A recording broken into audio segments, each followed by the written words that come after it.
ఇంకే రోజు అయితే 14వ తేదీ మే నెల 2024 మంగళవారం ఇంకే రోజు మనం మదనపల్లి మార్కెట్లో టొమాటో శాఖ అంటే దిగుమతి అనేది వచ్చి మనం ఎవరిలో తెలుసుకుందామండి. దిగుమతి నేటితో పోల్చుకుంటే ఎక్కువ వచ్చిందో లేదా తక్కువ వచ్చిందో వెయిట్ అని ఎవరిలో తెలుసుకుందామండి. తెలుసుకునే ముందు ఛానల్ సబ్స్క్రైబ్ చేసుకోకుండా ఈ వీడియో లైక్ చేయకుండా చూస్తుంటే లైక్ ప్లస్ సబ్స్క్రైబ్ చేసుకోండి. ఇంకా విషయానికి వస్తే ప్రస్తుతానికి అయితే 25 కిలోల బాక్సులు ఇంకా 26 కిలోల బాక్సులు మాత్రమే ఉంటాయి. ఇంకా దింపాల్సిన పనులు కూడా చాలా వరకు వెయిటింగ్ లిస్ట్లో ఉన్నాయండి. సో కొన్ని మండీలు ఇంకా దింపుతా ఉన్నారు. నైట్ కూడా చాలా వరకు వర్షం అయితే పడింది. ఈవెన్ నిన్న మదనపల్లిలో అంటే అర్ధరాత్రి అప్పుడు కూడా చాలా వర్షం పడుతూనే ఉంది. సో ఇంకా దిగుమతుల గురించి మాట్లాడుకోవాలి. నేనేమనుకున్నాను అంటే దిగుమతులు తగ్గచ్చు, భారీ స్థాయిలో తగ్గచ్చు అనుకున్నాను, కానీ ఏమాత్రం కూడా తగ్గలేదు.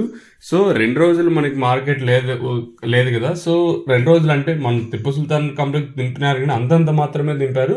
సో ఈ రోజు అయితే దిగుమతి అయితే ఏమాత్రం అయితే తగ్గలేదు. ఈ పక్క జీపీఆర్ మండీ లైన్ మొత్తం అంతా ఫిల్ అయిపోయింది. అలాగే ఆ పక్క టీవీఎస్ మండీ లైన్ మొత్తం అంతా ఫిల్ అయిపోయింది. అంటే రైతుల వరకు అయితే వచ్చేసే కాయలు అయితే.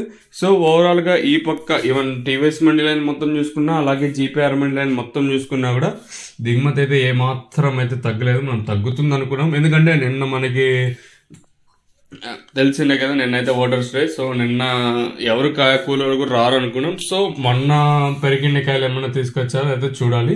సో ప్రస్తుతానికి అయితే ఈవెన్ టీవీఎస్ మండీ లైన్ మొత్తం చూసుకున్నా, అలాగే భాగ్యలక్ష్మి మండీ లైన్ మొత్తం చూసుకున్నా కూడా ఎవరికి కూడా తగ్గలేదు కాయలు అయితే. ఇంకా దింపాల్సిన బండ్లు కూడా ప్రస్తుతానికి అయితే ఇప్పుడిప్పుడే దింపుతా ఉన్నారు. ఇంకా రావాల్సిన బండ్లు కూడా ఉన్నాయి. సో ప్రస్తుతానికి టైం వచ్చేసి 6:15 అయితే అవుతుంది. దిగుమతులు ఏమాత్రం అయితే తగ్గలేదు. మరి అంత అతి భారీ స్థాయిలో రాలేదు, కానీ ఓవరాల్గా భారీగానే దిగుమతి అయితే వచ్చింది. సో ప్రస్తుతానికి ఉన్నది ఇన్ఫర్మేషన్ ఇదండి ప్రస్తుతానికి ఉన్నది. ఇంకే రోజు అయితే 14వ తేదీ మే నెల 2024 మంగళవారం ఇంకే రోజు మనం మదనపల్లి మార్కెట్లో టొమాటో శాఖ అంటే దిగుమతి అనేది వచ్చి మనం ఎవరిలో తెలుసుకుందామండి. దిగుమతి నేటితో పోల్చుకుంటే